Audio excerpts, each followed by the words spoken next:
Soy Fernando Díaz Villanueva, hoy es 26 de noviembre de 2020 y esto es La Contracrónica.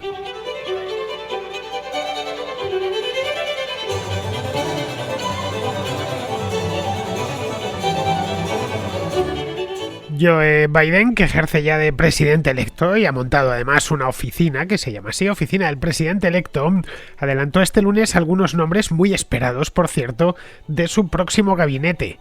Entre ellos figura Tony Blinken, que será el próximo secretario de Estado, un personaje bastante importante en la corte washingtoniana, porque las dos grandes competencias del presidente de Estados Unidos son la política exterior y la política comercial. Por lo tanto, esto, quien sea el secretario de Estado, cuenta bastante.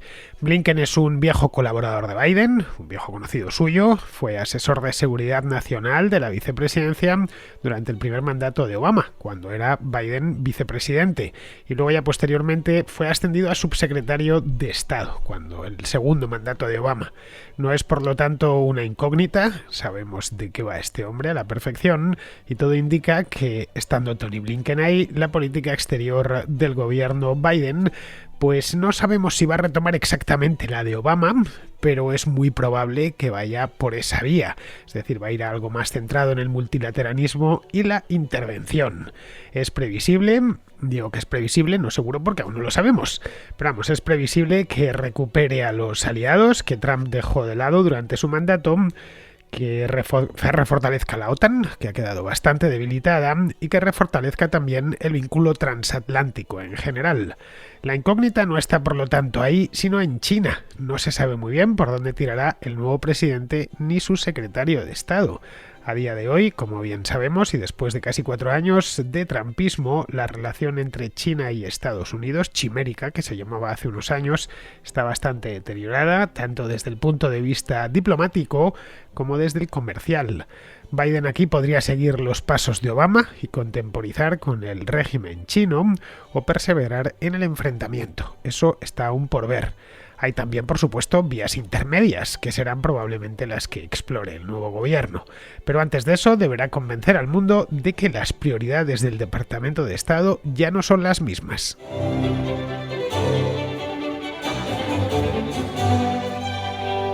Uno de los lugares del mundo donde menos se va a echar en falta a Donald Trump será el cuartel general de la OTAN, en la ciudad de Bruselas. A Trump, y esto creo que ahora ya decirlo 4 años después no es ninguna sorpresa, todos lo sabemos, lo sabía él también, por supuesto, no le gustaba nada la OTAN, la despreció desde el primer minuto de su mandato. Tampoco le gustaban mucho sus aliados europeos o directamente los despreciaban, bueno, a quienes tenía por aliados, evidentemente porque son aliados, pero unos aliados poco confiables, unos aliados débiles que le miraban de manera torva, es decir, que no se dejó mucho caer por Europa más que en contadas ocasiones y cuando la ocasión pues no podía escaparse, cuando la ocasión lo requería y era un viaje que tenía que hacer.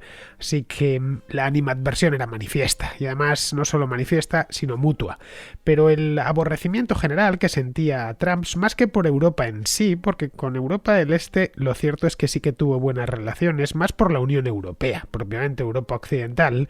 Esto se materializó de una manera muy visible y antes incluso de que Trump llegase a la Casa Blanca con motivo del Brexit. Recordemos aquel año 2016, primero sucedió lo del Brexit en el mes de junio, y después posteriormente en el referéndum. El Brexit no empezó hasta mucho más tarde, hasta ya bien entrado 2017, y después posteriormente, unos pocos meses después, en el mes de noviembre, ganó Trump las elecciones. Fueron los dos shocks de aquel año. Lo recuerdo, el primer año de la Contracrónica, por cierto, así que los pude cubrir desde este programa con gran detalle y mucha pasión, porque es cuando empecé a darle a este programa un sesgo mucho más internacional de lo que tenía en el principio. Bien, recordad que en aquel entonces, mes de junio-julio de 2016, Trump estaba en plena campaña electoral, todavía no había sido oficialmente nominado candidato republicano, pero más o menos ya se calculaba que él iba a ser, o él por supuesto estaba convencido que iba a ser nominado, y además tenía una ventaja considerable en las primarias. Así que Él se sentía el próximo presidente de los Estados Unidos y se vio con autoridad de hablar del Brexit. El mismo día, exactamente el mismo día del referéndum, fue el 23 de junio de 2016, estaba en Europa, estaba en Escocia visitando uno de sus campos de golf y animó, a unas sabiendas de que podría convertirse en el próximo presidente de Estados Unidos, animó a los británicos a perseverar en esa vía, en la de separarse de la Unión Europea. Eso evidentemente sentó en Bruselas a cuerno quemado. Les pareció una traición indecible, como el próximo presidente de Estados Unidos atacaba de una manera tan descarada el proyecto europeo, etcétera. De hecho, lo celebró luego, posteriormente, cuando ya era presidente, pues celebró que los británicos se quisiesen ir y se puso del lado del gobierno británico, a quien prometió desde el principio un generoso acuerdo de libre comercio. Primero se lo propuso a Theresa May, con quien no llegó a tener buena relación, y luego ya pues con Boris Johnson desde el año 2019 han coincidido en el gobierno poquito tiempo juntos, apenas pues poco más de un año. Pero bueno, que su relación era buena y estaba tratando de minar la moral de la Unión Europea, más concretamente de los políticos de Bruselas, con esto del Brexit. Curiosamente, les ofrecía a los británicos el mismo acuerdo de libre comercio que rechazaba con la Unión Europea. Ese acuerdo de libre comercio entre la Unión Europea y Estados Unidos está parado desde hace años, como bien sabemos. Bien, esta eurofobia tan marcada y curiosa, cuando menos, porque es un tipo, Trump, que es medio escocés. Su madre era escocesa, medio alemán. Su padre nació ya en Estados Unidos, pero era hijo de un alemán. Su apellido realmente es Trump. Lo que pasa es que se quitó la F, creo que fue el abuelo o el padre, porque sonaba demasiado alemán. Bueno, pues esta eurofobia hizo que las relaciones transatlánticas se tensasen mucho a lo largo de todo su mandato, muchísimo, y que con motivo de las elecciones del pasado día 3 de noviembre, pues lo vimos, no es tan reciente que lo tenemos todavía en la retina, tintineando. Vimos que en las cancillerías europeas se celebraba con gran alborozo la derrota o la previsible derrota de Donald Trump, porque todavía no es definitiva, aunque ya se acerca a ser definitiva. Bien, se acerca, es muy probable, altamente probable, como os contaba aquí esta misma semana, por lo que todo indica que se abre una nueva etapa en lo referente a política exterior en Estados Unidos. Vamos, que no es aventurado conjeturar que uno de los beneficiados de la marcha de Donald Trump de la Casa Blanca va a ser la OTAN. Va a ser la OTAN e indirectamente los aliados europeos de Estados Unidos, que han pasado un mandato trumpista realmente malo, especialmente algunos de los líderes europeos que no llegaron a congeniar en momento alguno con Donald Trump, como es el caso de Angela Merkel, es el más famoso pero no el único. Así que es normal que lo recibiesen con una sonrisa y se aprestasen todos el día 4 a felicitar a Biden cuando la cosa todavía estaba en capilla. No se sabía muy bien quién había ganado, pero fueron bien rápido a felicitarle. Bien, esto tendrá unas consecuencias evidentes en la relación comercial y de todo tipo, política, la sintonía general que va a haber, el nuevo tono de las relaciones transatlánticas y también en la OTAN. La OTAN es una alianza mucho más antigua que Trump, pues tiene 70 años, 71 exactamente, el 70º aniversario lo cumplió, se celebró el año pasado, se hizo sin grandes celebraciones, todo hay que decirlo, porque como digo, a Trump la OTAN no le gustaba mucho, ha sido el primer presidente de Estados Unidos desde los años 40 que ha puesto a los asuntos europeos en un segundo plano y además un segundo plano manifiesto. Esto no había sucedido con ningún otro presidente de Estados Unidos desde entonces. Así que esta alianza militar, cuyo objetivo es velar por la seguridad de Europa, bueno, pues no le parecía que tuviese ya demasiadas funciones y además no le gustaban los socios de la alianza. Bueno, aparte de velar por la defensa de Europa, en su momento fue muy importante cuando existía la Unión Soviética, aparte de eso sirve como columna vertebral de las relaciones transatlánticas desde el principio, desde 1949. En los años 50, 60, 70 y 80 fue fundamental, la OTAN era uno de los actores principales en el mundo y luego ya con el colapso de la Unión Soviética perdió ese papel central, ese papel importante, pero se mantuvo. Empezaron a meterse además los países de la OTAN a extender la influencia de la alianza a otros lugares, como por ejemplo Afganistán. Pero bueno, eso es harina de otro costal. Pero claro, siendo una siendo una columna vertebral, y lo es indiscutiblemente, de la relación entre Europa y Estados Unidos, es una columna vertebral que no necesariamente tiene que mantener los estadounidenses, que es en esencia lo que ha sucedido hasta la fecha. A ver, Europa es rica, y más concretamente Europa occidental.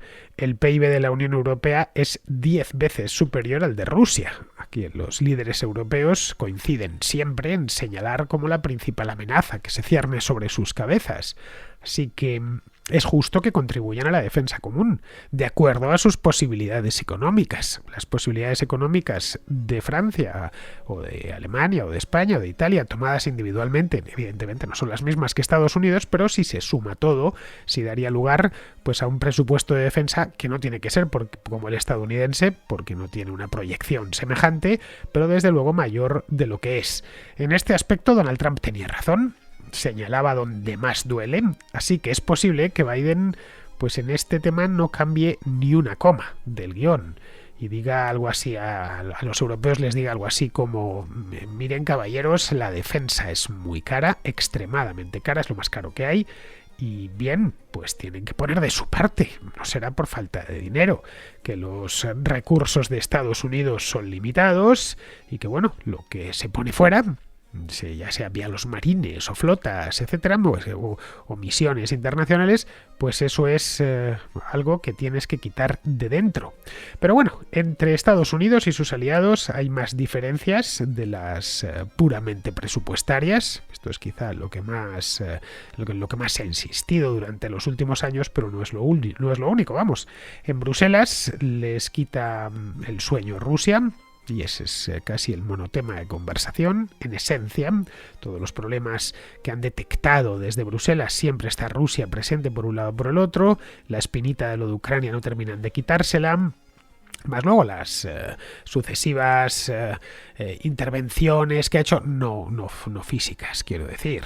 Rusia ni ha invadido ni ha amenazado a la Unión Europea en ningún momento, pero sí es sabido sus actividades cibernéticas y su ánimo manifiesto de desestabilizar la Unión Europea, pues todo lo que ha estado en sus manos. Bien, para Washington, en cambio, el problema no es Rusia. En absoluto.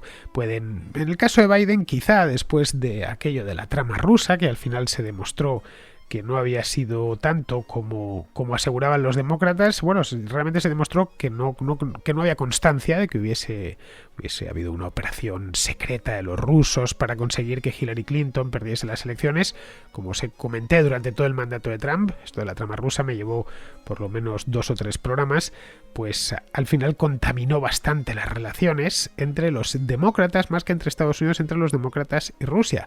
Así que quizá, aunque sea solo a modo de venganza, se lo toman un poquito más en serio, pero aún así no lo consideran de ninguna manera un rival, por muy mal que a Biden le pueda caer Putin, que presumo que no le caerá muy bien. Su problema principal es otro. Su problema principal en la arena internacional se llama China.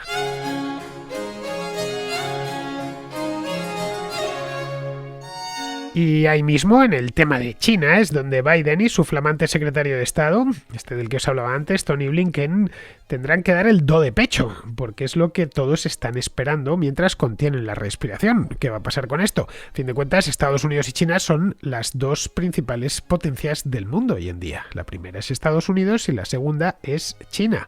Esto es nuevo porque hace solo 20 años China era mucho más pequeño desde el punto de vista económico y desde luego el peso específico global que tenía. Y 20 años es muy poquito tiempo. Así que es un actor que ha irrumpido con muchísima fuerza, y de cómo vayan las relaciones entre estas dos potencias, pues se va a enterar todo el mundo, va a afectar a todo el mundo. Así que vamos a ver por dónde van a ir las cosas. Podemos imaginarlas, pero claro, imaginar no sirve absolutamente de nada. En el tema de Donald Trump, recordad que muchos hicieron unos vaticinios fantasiosos a más no poder, que se iba a declarar la Tercera Guerra Mundial, que se iba a ponerse morado a bombardear, que si es un cowboy, y al final todo lo que ha hecho es retirar soldados allá donde los había y retraerse y replegarse todo lo que podía. Así que en este caso los analistas no estuvieron muy atinados. Confundieron el talante enérgico y avasallador, el talante personal, estoy hablando de Donald Trump, con lo que luego hizo ya como presidente de Estados Unidos en el exterior. Bien, al margen de eso, al margen de los vaticinios que se hiciesen, el hecho es que contra China sí que ha ido. Las relaciones diplomáticas entre China y Estados Unidos están bastante perjudicadas desde casi el principio, desde 2017, perjudicadas en todos los ámbitos, no solo en el ámbito comercial, también en temas diplomáticos. La política exterior de Trump aquí se puede resumir en dos grandes líneas. La política exterior china. La primera, abstenerse de intervenir de manera directa en la zona. No se le ha visto, no ha aumentado ni tropas en Japón, ni en Taiwán, ni nada por el estilo. Tampoco lo ha hecho en ninguna otra parte del mundo. ¿Vale? Eso por un lado. Esto se podría extrapolar a toda su política exterior. Ha sido de replegarse. Y la otra, ir poco a poco dando palos a China, uno tras otro. No palos no muy grandes, pero sí lo suficiente como para mantener una tensión continua. Ha ido más por la vía comercial, pero no solo por la vía comercial, también por la diplomática. Y esto es así desde el primer momento. Si Donald Trump llegó a la Casa Blanca en enero de 2017, en febrero ya estaban con líos con los chinos. Ya empezó a meter arancelazos esa misma primavera. Luego, ya cuando se puso a gobernar, bueno, de hecho hay un detalle que normalmente se suele olvidar, porque son de estos detalles que explican bastante, pero que se olvidan con facilidad. En el año 2016, cuando las elecciones del 6 de noviembre de aquel año, cuando ganó Trump, ya sé que quedó claro esa madrugada que había ganado Trump y la propia Associated Press le dio por ganador. Bien, pues en ese momento el primer líder extranjero con el que habló no fue el primer ministro del Reino Unido, que es lo tradicional. Siempre que un presidente de los Estados Unidos gana unas elecciones, la primera llamada de fuera que se digna en responder el ganador es la del primer ministro del Reino Unido. Se llame como se llame y sea del partido que sea. Una especie de tradición de norma no escrita. Pues no, en el año 2016 no fue así. La primera conversación la tuvo con Tsai Ing-wen, que es la presidenta de Taiwán, un país muy pequeñito que está frente a las costas de China. Bueno, es la auténtica China, se llama República de China, es el nombre oficial del país, que ni siquiera tiene un reconocimiento internacional muy amplio. Es más, reconocerle como Estado independiente le reconocen muy poquitos países en el mundo, los centroamericanos y poco más. Así que lo primero que hizo Trump es hablar con esta mujer. Aquello era toda una declaración de intenciones, de todo lo que estaba por venir. En estos 4 años, pues Trump ha hecho todo lo que ha estado en su mano para debilitar a China, menos lanzarles a la séptima flota, prácticamente todo, tanto desde el punto de vista diplomático como desde el punto de vista económico. Ha buscado, por ejemplo, la cercanía de gobiernos rivales de Pekín, incluyendo la propia Rusia, con quien ha tenido una relación dentro de lo que cabe bastante buena. Ha tenido relaciones entre buenas y muy buenas con gobiernos como Japón, Corea del Sur, Corea del Norte, la India, Filipinas, es decir, todo lo que rodea a China. Estamos hablando de gestos y guiños políticos. Y luego en el aspecto económico, pues en fin, no es que se puede decir que no se sepa ya a estas alturas. Su mandato se puede ir contando a ritmo de los sucesivos arancelazos que ha ido imponiendo a los productos chinos de todo tipo, desde los aparatos electrónicos hasta las materias primas. Fue algo que además él llevó personalmente. No es que esto fuese una cosa que estuviese el Congreso emperrado en hacerlo y empujase al presidente. No, en absoluto. Fue algo que partía del propio presidente. El primer secretario de Estado que tuvo, que a muchos se les ha olvidado ya, claro, porque es que estuvo muy poco tiempo, fue Rex Tillerson, recordémoslo, era este tipo que venía de trabajar en ExxonMobil hace ya 4 años, claro. Se está montando un gobierno de empresarios como él mismo, que es empresario, y uno de ellos, de secretario de Estado, pues una persona con cierta edad, que ha estado llevando una gran petrolera y que va a saber que conoce bien el mundo, en condiciones. No es un tipo de Washington que exclusivamente ha trabajado para la administración. Bueno, aquello duró poco. Evidentemente, pues Tillerson y Trump no podían entenderse durante mucho tiempo, y más siendo uno el jefe del otro. Duró un año y poco más. Creo que le nombró pues cuando llegó a la Casa Blanca, y en febrero-marzo de 2017 es cuando prescindió de él. Le despidió por Twitter, vamos, le cesó por Twitter. Recordémoslo, que en aquel entonces esas cosas todavía nos llamaban la atención, hoy ya no tanto.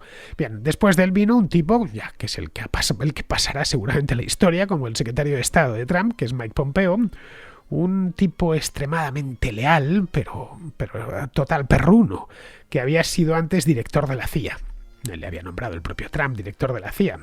El nuevo secretario de Estado, este hombre, Tony Blinken, tiene la misma edad que Pompeo, tiene los dos 57 años, pero posee un perfil muy distinto.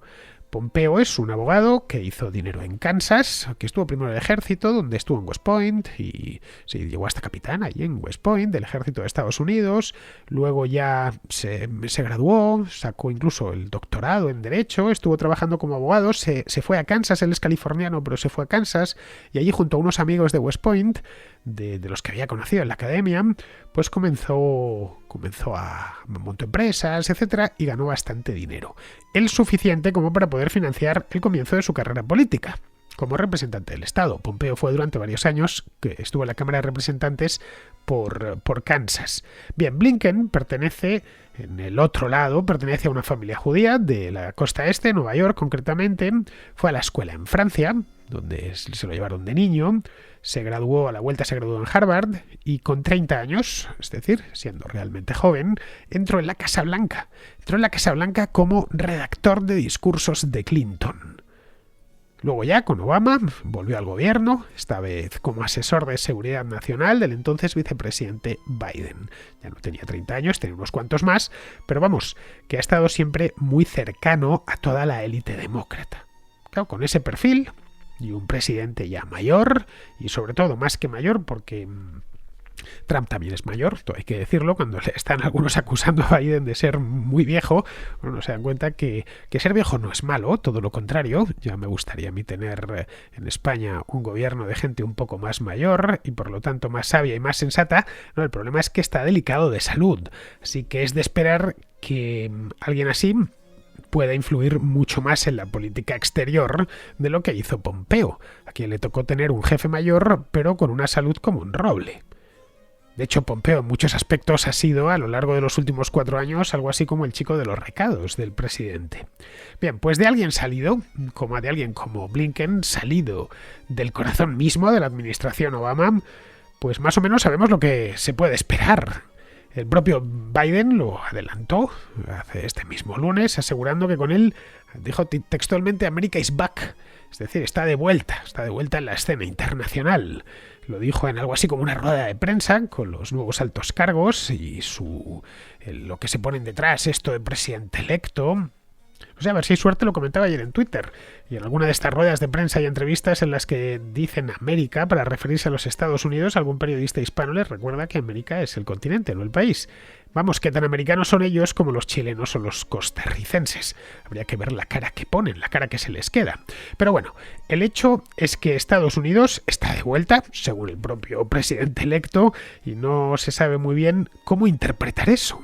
Podríamos interpretarlo en modo herbívoro, es decir, que Estados Unidos recupera el liderazgo mundial, más que mundial, el liderazgo moral, que decía tener en la época de Obama o del propio presidente George Bush, el país de la democracia que quiere extenderla. Pero claro, el liderazgo moral trae aparejados muchos gastos y dolores de cabeza. También podríamos interpretarlo en modo carnívoro, es otra posibilidad. Es decir, que se van a buscar líos en otras partes del mundo, líos con armas de por medio. Esto ya veremos, porque eso no solo depende de uno, también depende de lo que vaya sucediendo por ahí. Esto no tenemos ni idea de lo que va a suceder en este tema. Lo que sí parece seguro es que la agenda de la ONU volverá a ser la de Estados Unidos en muchos asuntos, como el de los refugiados, por ejemplo, o sobre todo el del cambio climático. El otro día, el mismo Biden anunció que su intención de unirse de nuevo, el mismo día, 20 de enero, cuando tome posesión como presidente, de unirse de nuevo al Acuerdo de París sobre cambio climático. Para esto, según parece, reserva a otro demócrata pata negra, que es John Kerry, secretario de Estado con Obama, candidato presidencial allá por 2004, a quien nombrará comisionado presidencial para el clima. Pero claro, eso del clima no deja de ser un pasatiempo al lado del conflicto con China. Ahí harán falta algo más que buenas maneras. Ahí necesitará un acuerdo con la Unión Europea y que se acaben los recelos mutuos de una vez. El desafío chino no es militar, recordémoslo, es un desafío tecnológico. El régimen chino lo entendió hace ya años. El dominio de la tecnología y de las redes es el camino a la supremacía mundial. El gobierno Trump también lo entendió. Su respuesta fue presionar sobre compañías como Huawei o los fabricantes de microprocesadores y de equipos informáticos. Pero vamos, la visión de Trump se limitaba en exclusiva a Estados Unidos, mientras que los chinos han tratado de persuadir a gobiernos extranjeros para que adopten sus estándares tecnológicos. Estados Unidos no tiene por qué marchar solo en este aspecto. Le sobran los aliados, tanto al este como al sur. Tan solo debe empezar a tratarlos como eso mismo, como aliados, y no como una amenaza. Vamos con la contrarréplica. Empezamos con Gonzalo, que nos habla de la ley CELA y de las sucesivas reformas educativas. Hola Fernando, buenas noches. Acabo de oír tu programa sobre la ley CELA y me gustaría en este mensaje hacer un par de puntualizaciones. Bien, vamos a ver. Las únicas leyes de educación que verdaderamente se han aplicado son las leyes del Partido Socialista, porque las leyes del PPE, tanto la LOCE como la LONCE, verdaderamente no se han llegado a aplicar. La LOCE, por supuesto, nunca se llegó a aplicar, porque ganó Zapatero en las elecciones antes de que se pudiera aplicar y la derogó. Y la LONCE se aplicó de una manera descafeinada y muy poco tiempo, con lo cual no ha llegado a tener verdaderamente un impacto. En cambio, lo que sí tenemos es décadas de insistencia de los socialistas en el típico error socialista que podíamos cifrar, como diría Jordan Peterson, en cambiar lo excelente por lo igual, pero lo igual por abajo, por la mediocridad. De tal manera que las consecuencias de esto, yo las veo en mis clases de la universidad, que suelo hacer una pequeña prueba al principio de los cuatrimestres en los que pregunto a los alumnos quién ganó la Segunda Guerra Mundial y qué son las Navas de Tolosa. Bien, aproximadamente entre el 15 y el 30% de mis alumnos de primero de universidad, de primero de magisterio, se equivocan. Piensan que la Segunda Guerra Mundial la ganó Alemania. ¿eh? Y por supuesto, claro, que son las Navas de Tolosa, eso es un mínimo porcentaje que no llega ni al 5%. Bueno, este es el resultado de durante 30 años, más de 30 años, estar cambiando lo excelente por lo mediocre. Bueno, Gonzalo, es que si pretendes igualar por ley, solo puedes hacerlo por abajo. Por arriba es muy difícil o directamente imposible. De ahí que cuando se ponen estupendos y hablan de igualdad, bueno, no hablan tanto de igualdad, hablan de equidad. Este es un eufemismo que utilizan mucho sin saber bien lo que significa realmente equidad. Bueno, pues cuando empiezan con eso de la equidad ya sabemos que van a tirar hacia abajo y a igualar por lo malo. Lo de la equidad lo emplean porque igualdad saben que en el mundo educativo es muy impopular, lógicamente. No puede tener iguales resultados alguien que se esfuerza que un vago de 7 suelas. Por eso se valen de la palabra equidad. La equidad es dar a cada uno lo que se merece. Eso es ser equitativo. Es decir, justo lo contrario de lo que defienden. Si un estudiante no ha estudiado, se merece un suspenso. Y si lo ha hecho, pues se merece un aprobado. Y si lo ha hecho mucho, pues un sobresaliente. Pero claro, ellos lo utilizan, lo asimilan, mejor dicho, lo de equidad a igualdad. Bien, seguimos con Roberto, que continúa con este tema de la ley CELA. Hola Fernando, vengo a hablarte acerca de la ley CELA y de las reformas educativas. Veo un patrón común en la enseñanza que se ha impartido en España en los últimos 80 años, y es que desde que Franco reabriera las clases y hiciera purga de profesores, el método de enseñanza en este país ha consistido siempre en memorizar y repetir el plan de estudios y que el alumno lo memorice y lo repita. Y esto se ha venido repitiendo también por el punto de que los que mejor memorizaron y repitieron el plan de estudios llegaron a ser profesores y estos a su vez enseñaron a los siguientes.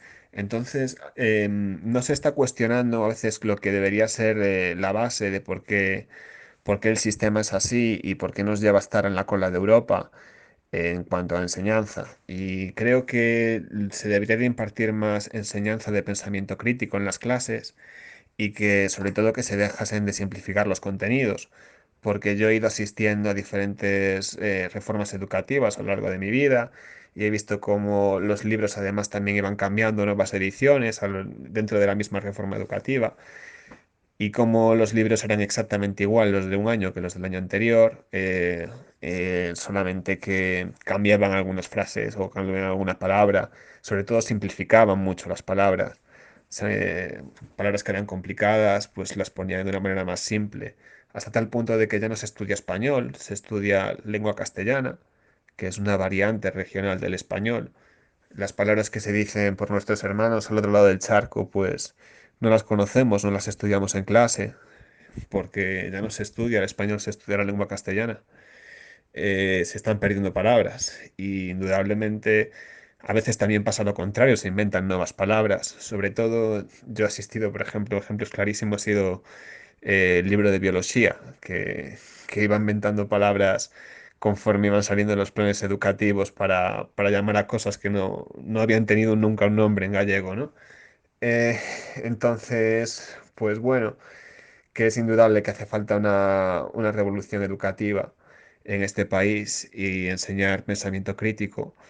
Y quiero destacar un movimiento que me llama bastante la atención, que es el Progressive Education, que me niego a traducir porque en castellano significa, esas palabras están tergiversadas, pero el Progressive Education, que consiste en intentar darle a los niños los conocimientos y las aptitudes para que puedan ir solventando los problemas que se le cree que se le van a aparecer en la vida, pues si una persona es buena con algo y se le da bien y le gusta y se puede ganar la vida con ello, pues intentar fomentar eso desde las escuelas.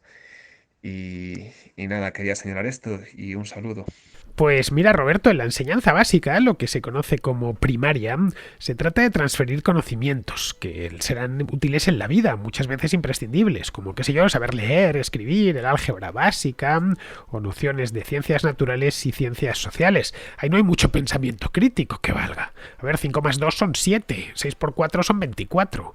Una célula tiene pues el núcleo, la membrana, la mitocondria y así, pues qué sé yo, hasta 20 partes distintas, cada una con una función diferente. Y los Pirineos están donde están, se formaron como se formaron y separan España de Francia. Estos son conocimientos en bruto que se tienen que transferir.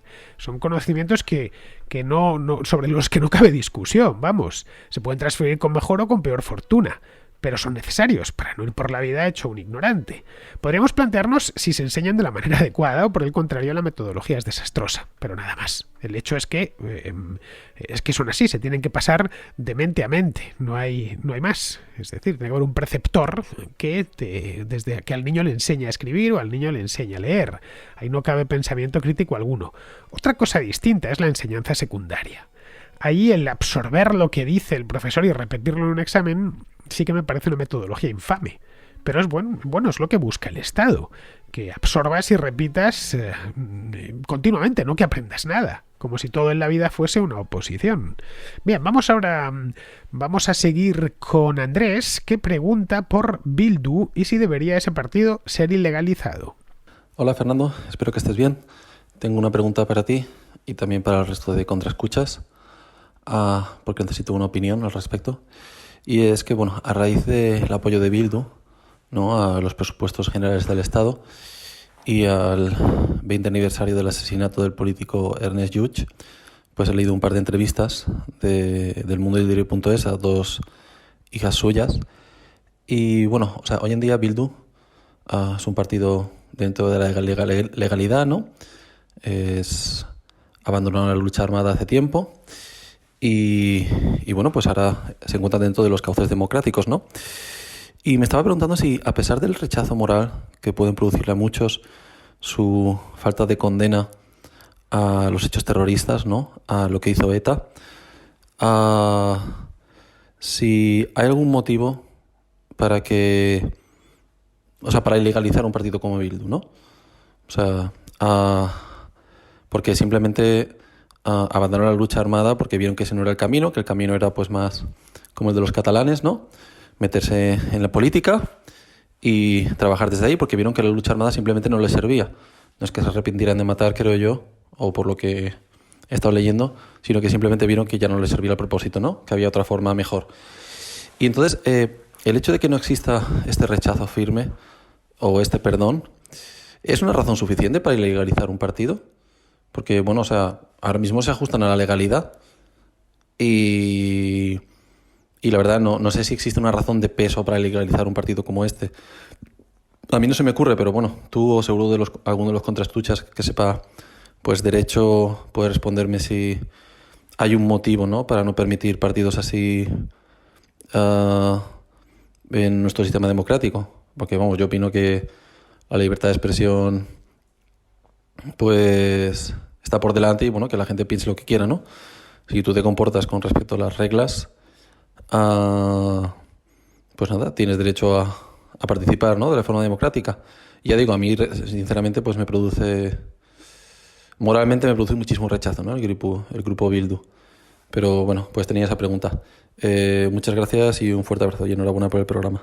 En España, Andrés, cualquier partido político es legal, siempre y cuando respete la ley y la Constitución. Respete. Es decir, basta con que la respete, no se les pide que comulguen con ella.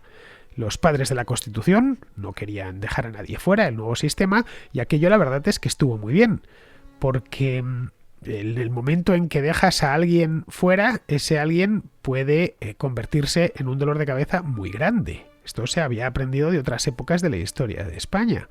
Así que, en el caso de que si alguien en cualquier partido hay, qué sé yo, una sola opinión en contra de la Constitución, ya podrías ilegalizarles. Vamos, habría que ilegalizar un montón de formaciones que total o parcialmente están en contra de la Constitución. Recuerda que antes de Bildu, Herri Batasuna fue legal durante 25 años. Vamos, desde su fundación, durante la transición, pues que no sé en qué año debió ser fundada Batasuna, pero no sé, el 77 o el 78, hasta su ilegalización, que esto debió ser ya en 2002 o 2003. Pero no se ilegalizó Batasuna por sus ideas, sino porque la Audiencia Nacional encontró vínculos orgánicos entre Batasuna y la ETA. La Constitución prohíbe expresamente las asociaciones secretas y las de carácter paramilitar. Así que se entendió que Batasuna era el brazo político de una banda terrorista. Y ojo, la Audiencia Nacional no iba desencaminada. Y eso obligó a la izquierda abertzale a replantearse sus prioridades y renegar de la lucha armada, unos años más tarde. Así que ahora siguen pensando lo mismo que hace 20 o 30 años, pero no emplean la violencia para defenderlo. A mí me parece muy bien que sea un partido legal. Un país es genuinamente libre cuando quienes lo atacan tienen pleno derecho a hacerlo. Bien, vamos ahora con Juan Antonio, que trae el tema este de las vacunas, concretamente la de AstraZeneca. Quería comentarte una cosa, que es que escuché tus dos programas, el de las vacunas de Pfizer y luego el de la vacuna de Moderna. Y la verdad es que resultaron... Es de para darte la enhorabuena porque resultaron muy instructivos y aprendí mucho sobre cómo van a funcionar estas dos vacunas y tal.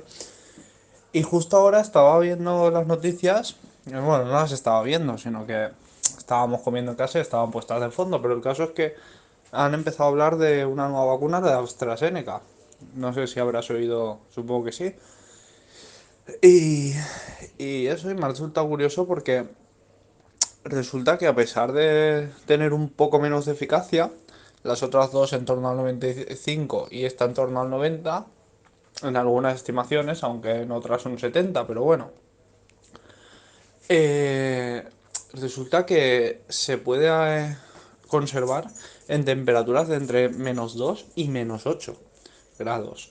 Que eso en el congelador de mi casa te lo puedo conservar si quieres, hasta 6 meses. Y bueno, y es que además el precio que tiene cada vacuna, pues resulta que la AstraZeneca son 5 euros, que es entre 7 y 8 veces más barata aproximadamente que las otras dos. Entonces, claro, a pesar de que es la menos eficaz de las tres, es la más eficiente. Yo creo que esa es la que al final el gobierno va a querer comprarla en grandes cantidades. Es la que, hombre, la que más barata nos va a salir, la que al final más va a ayudar a conseguir una inmunidad de grupo, aunque no nos proteja a todos eficazmente del todo y tal. Quizá, por los datos que he visto y tal, quizá comprar la de Moderna para la gente mayor y para todo el resto, o para la gente muy de riesgo, o para la gente no. Y para todos los demás, la de AstraZeneca o algo así sería una buena idea. Digo yo, no lo sé. La vacuna de AstraZeneca, que está desarrollada por científicos de la Universidad de Oxford, esta era la que más prometía hace unos meses, la que parecía que iba a ser la primera y al final pues se salió la tercera. Esta es similar a la de Moderna y la de Pfizer, tanto por su tecnología como por su eficacia. El otro día hablaba con Andrea por teléfono sobre esto de las vacunas. Le preguntaba, ¿y cuál al final nos vamos a tener que poner, Andrea? Y lo que me vino a decir es que una vez estén disponibles, pues se indicará una u otra en función, pues no sé, de por ejemplo los grupos de edad. Piensa que aún nos falta por saber un dato fundamental, dato crítico. ¿Cuánto tiempo durará el efecto de la vacuna? ¿Será de unos meses, de un año, para toda la vida, qué sé yo? Bien, este dato también inclinará la balanza en uno u otro sentido. Bien, pues vamos a terminar ya, vamos con Pizarro, que nos habla de la ley CELA. Si la educación fuera para capacitar a los ciudadanos como productores de riqueza y cooperadores sociales, y para capacitar a los individuos como empáticos, audaces y flexibles convivientes, quizás esta sería una cuestión de Estado. La realidad es que la educación es un juguete político sectarizado en donde nos hacemos adultos de provecho pese a las estructuras y sus vicios, y gracias a la suerte, a algunos compañeros, a la presión familiar y la vocación de muchos educadores. La ley CELA ni pretende mejorar la educación ni lo hará. Y quienes la sufran tendrán que sobreponerse, como todos antes y después a leyes previas y venideras, a sus lógicas de partido y sus presuntuosos y absurdos objetivos. La ley no tiene puntos ciegos, es otra evidente con carné de transporte escolar más. Con respecto a lo más obscenamente contraproducente, yendo a la contra del mérito del español o de la educación concertada, abunda en la idea del sectarismo, siempre irritante, pero siempre coyuntural. Un cordial saludo de Pizarro. Y hasta aquí, queridos amigos, llega la contra de hoy, jueves 26, mañana será viernes 27 y además de acercarnos ya a finales, al fin del mes y ya al comienzo de diciembre, no tenemos contracrónica, tenemos contrahistoria. Así que allí os espero. Hasta mañana, amigos.